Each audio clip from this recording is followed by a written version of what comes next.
देवी सिंह वाहिनी दश भुजा पूजा मंडपे विराजिता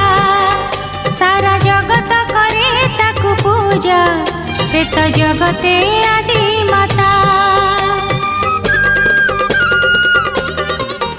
देवी सिंह वाहिनी दश भुजा पूजा मंडपे विराजिता सारा जगत करे ताकु पूजा से तो जगते